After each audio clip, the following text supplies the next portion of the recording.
Oh, hello. A hair was just glued to my eyelash. This is about to get weird. Hello everyone and welcome back to another video. This week, I'm going to cringe myself into a little ball and then implode and then create like a reverse vacuum. I think that's how black holes are created. Essentially, I'm going to become like an imploded star and I'm going to suck up the earth around me and destroy humanity.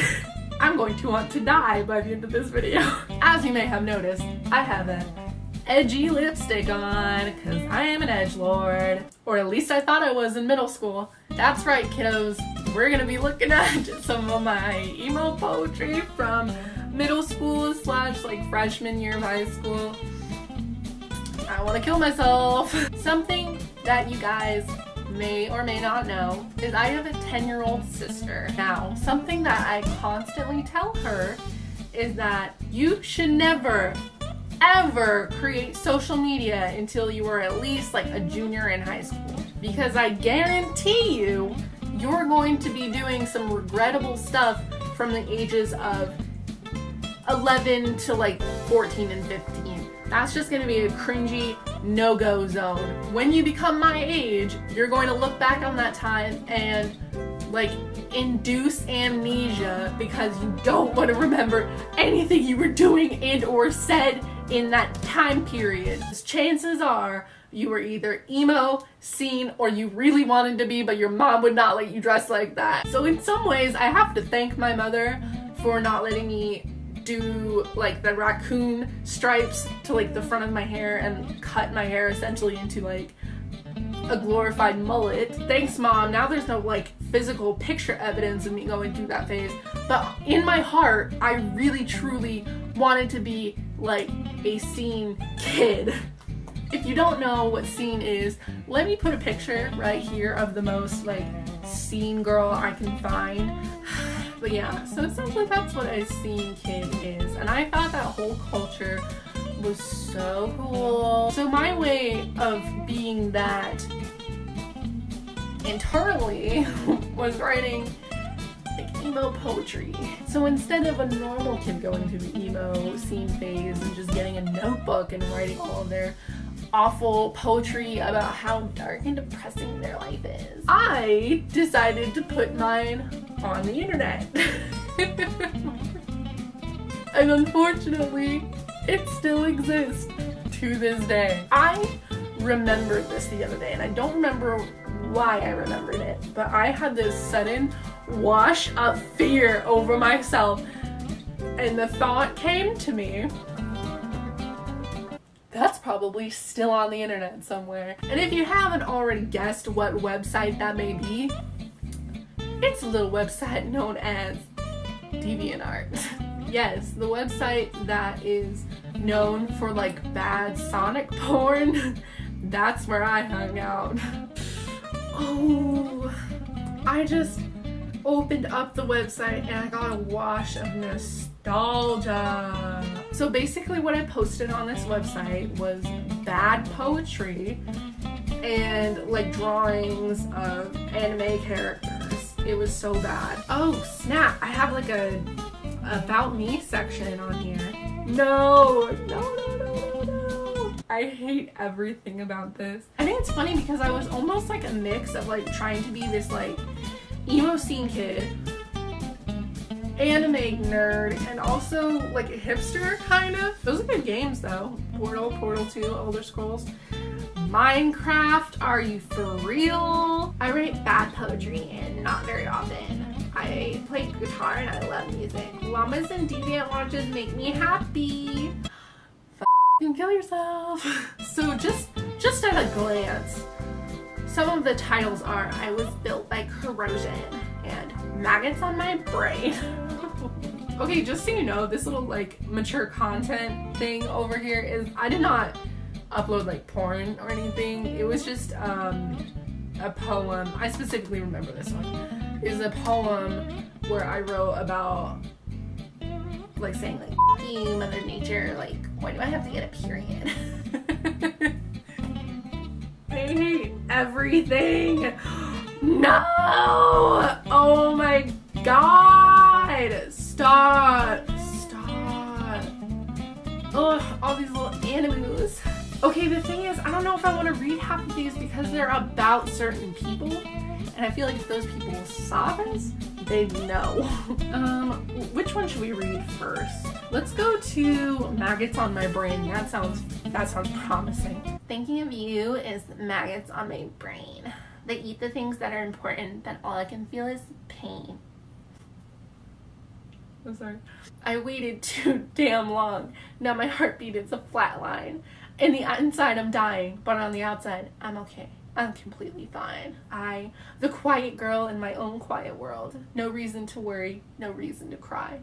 Thinking of you is maggots on my brain. They eat all the things that are important. Then all I can feel is pain. On the outside I'm okay. I'm completely fine. I'm like legit critiquing my poetry now. I'm like, this would have been better if you would have left this line out. It's just not good. Ooh, this was deep into the height of my supposed like unrequited love, where I was really going through it. This is called The Lying Words. Edgy. These words are screaming in my brain, biting and gnawing at my conscience. They're mocking me. I swear, they know I can't have you. These mocking words, I love you. They're real pain, you know? They're false, lying words. And they're never going to change. Every time I see your beautiful eyes, I want to scream the lying words from the top of the world, but I know they will only drive you away.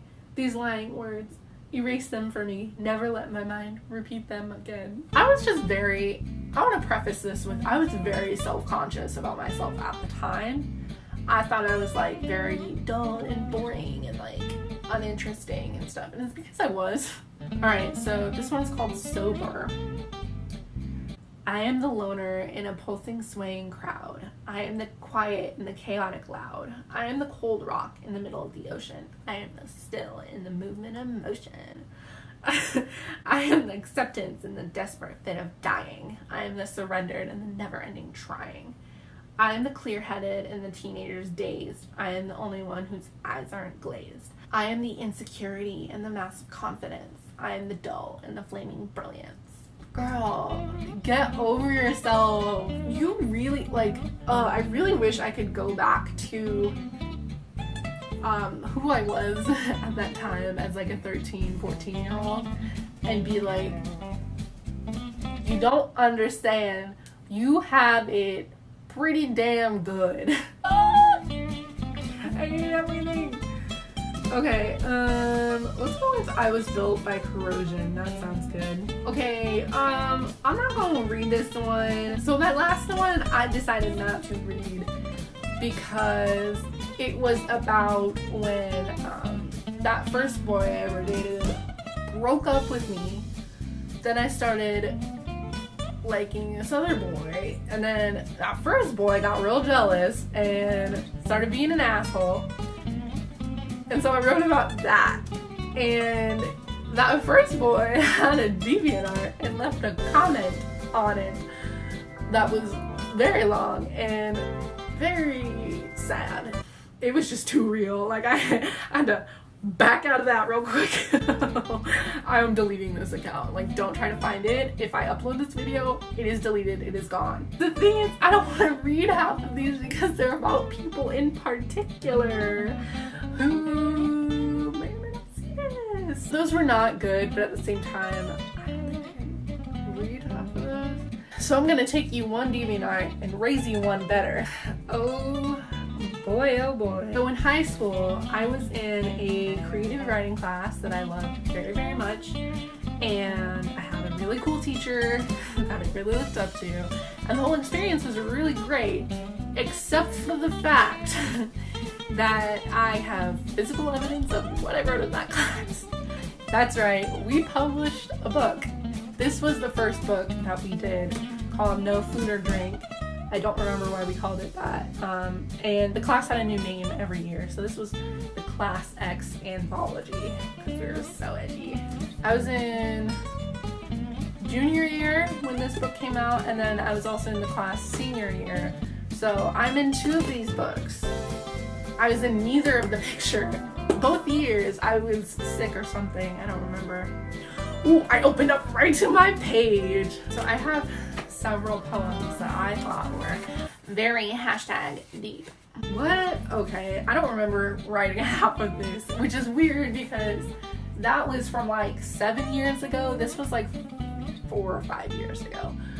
I don't remember writing like half of this. I remember too well all of that. I'm gonna read this first poem here, and it's called Shake. I don't remember what this is about. I should be able to be happy alone, able to self-entertain and self-soothe. Just another thing I need to work on. I was raised differently. My parents were never there, never here. No, let's go to grandma's. Always running about, earning cash, spending green, while I played in an empty home. What? Okay, this can't be about me. Because that's not true. Okay. I'm sorry, I'm just like automatically annoyed because I mean, I don't know if I was trying to make it seem like I had like a really dark childhood, but I definitely didn't. I had a very good childhood. I don't understand why this sounds like I was like a homeless youth where I don't know where my parents were. What? That should have conditioned me, woke me up and said, kid, this is always how it'll be. But for a moment it wasn't. He would smile at me, holding my hand, kisses, whispers. He noticed someone with more curves. I noticed my friends always being busy. I noticed my family not caring. Feigning concern when they saw the tears, lacklusterly tossing a "you okay" my way, they never failed to follow with "shake it off." I shook and shivered and cut and crumbled. I shake. This one's called Low Gap, which is the regional park. I don't think it's a state park. Like around my high school and where I lived.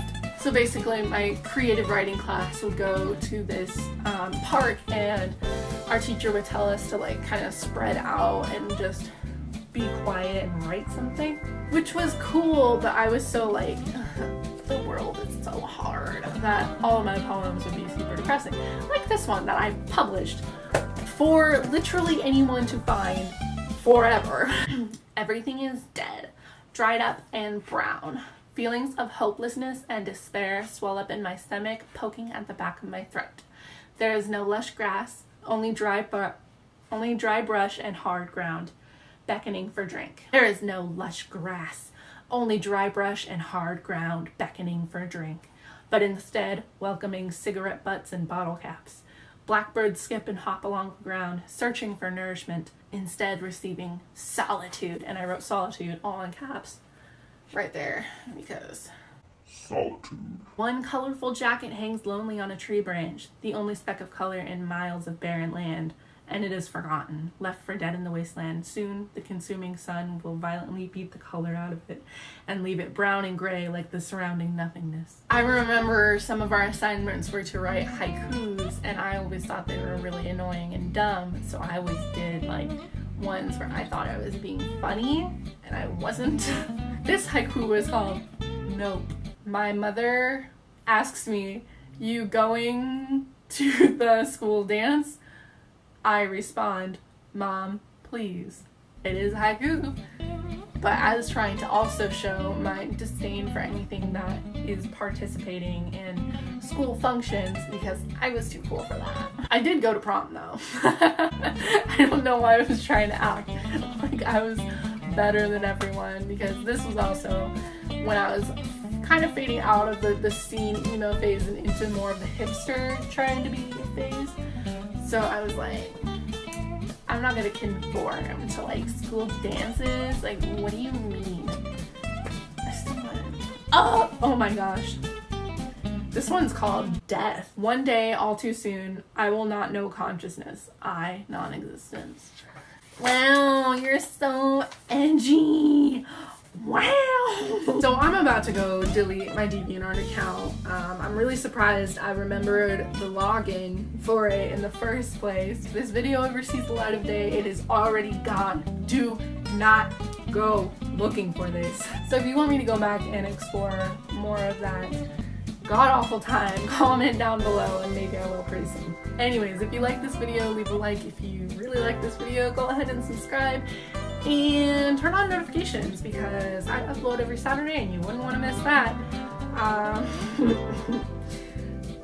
KMS, gotta go. See you next week. Bye. So I kind of just wanted to make an update video on a couple of things that have been on my mind brain that I wanted to get out of my mind brain.